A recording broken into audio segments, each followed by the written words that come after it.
That was my favourite stunt to do. That was an unusual feeling to go backwards at 90 miles an hour. Yeah, you're just spinning so fast. It was nuts.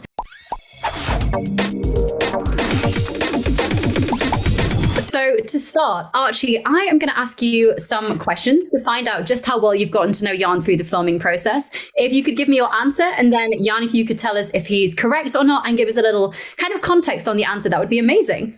So, first question.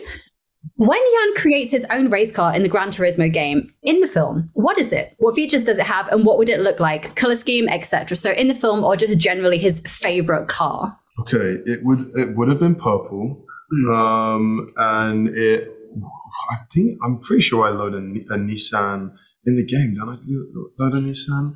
I think it's McLaren, the F1. Was it a McLaren F1? But the GTR does get loaded as well. Yeah, I'm pretty sure I can't. Listen, I remember I give it more rake, more down gear, down foot. Yeah, you're on it. I give it more. Listen, I'm an actor. All right, I said the lines, and it came water off a duck's back. But I know they would have been purple because I know that's his favorite color. Correct.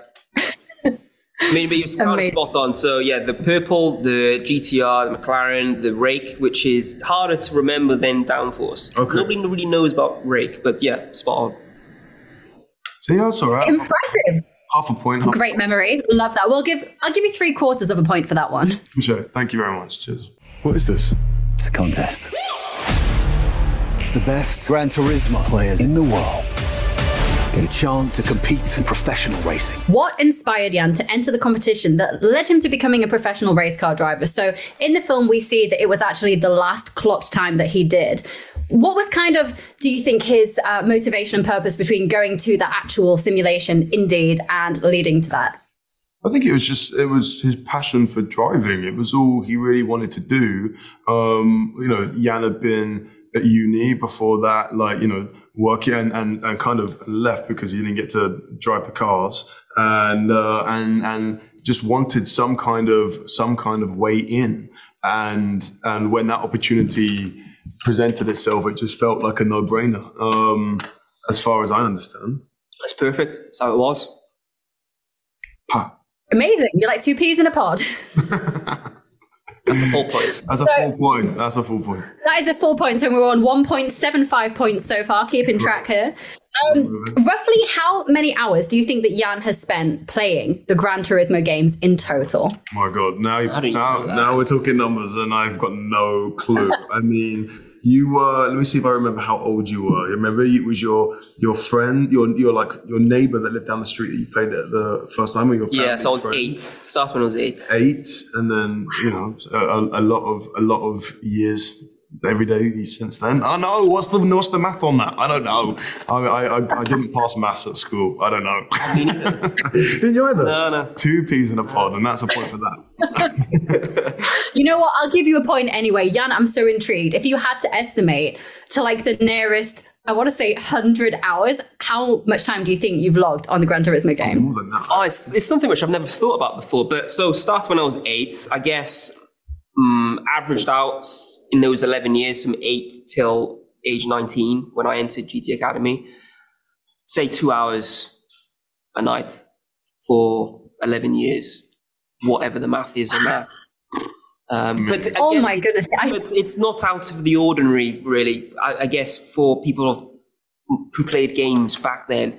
Certainly qualifying for GT Academy, then the hours were ridiculous. It was like 8 to 9 hours, feeling very sad for myself. I mean, that's thousands. Yeah. That's thousands of hours. My maths ain't great, but I'm like that. I'm like trying to work it out. That's literally thousands. That's a big number. Yeah. All you do is play video games with some crazy dreams of racing cars. Dad, you're the one that told us to always do something we love. If Jann was watching Gran Turismo at Cineworld cinemas, in which order do you think that he would watch the film? So we have some special formats. We have IMAX, 4DX, which is where the seats move and there's loads of cool effects, like there's smells and different light effects. And then ScreenX, which is where... Yeah. Yeah? This is new information. I didn't know that. I want to see that. Yeah, so oh my God, you guys have to see it in 4DX. It's amazing. So the seats move. So every time you're racing on the track and the car swerves, the seat would move at the same time. So you feel like you're in the car with you. I know. It's so cool, right? Well, I take that. Everyone go see it that way. We should all be watching movies that way. I want my seat to move every time something moves in a film. And if something But you said smell. The smell, what? So you'll smell like the rubber? The rubber, like... What? This is the thing I asked. I was so intrigued. And I was like, what smell is it? Because normally it's like bubblegum or popcorn. And they said like burning tires. So they have a burning tire smell?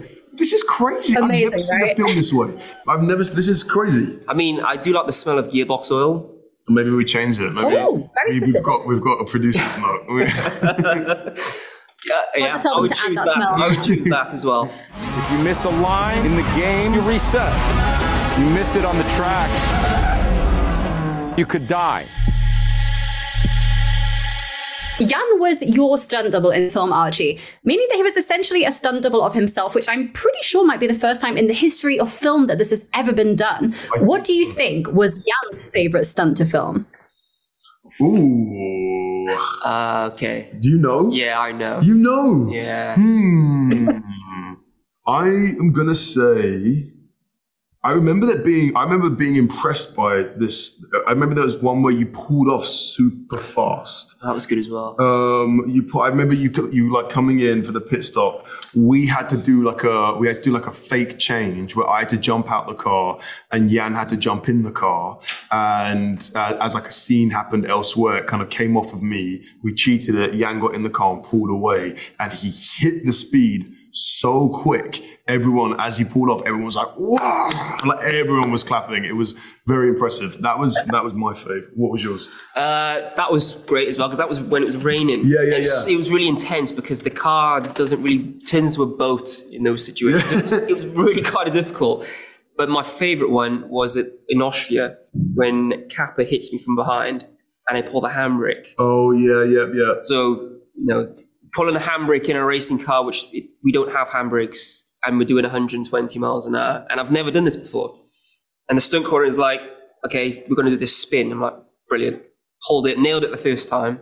And then we did it 11 times after that. Wait, that spin out, you did? Yeah. Oh my God. I was gassed. I didn't know, because I did a version of the spin out when I'm inside the car. But I didn't know you did the exterior spin out. Yeah, that would have been the great one. That was my favorite stunt to do. That was an unusual feeling to go backwards at 90 miles an hour. Yeah, you're just spinning so fast. It was nuts. How terrifying was that? Because I feel like the only time you'd experience that, like normal people would, is if they're like on a roller coaster. But I mean, obviously for racing drivers, like you have things like this all the time. What was that actually like? How terrifying was it for you guys filming, going backwards at that speed? We'll try being on a roller coaster every day for 3 months for like 10 hours of the day. That's the feeling that it was. It's the best feeling in the world. It's the worst feeling in the world.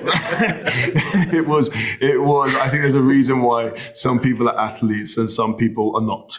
Because for me, it was unbelievably difficult. For Jann, he's incredible at it, and that's his career.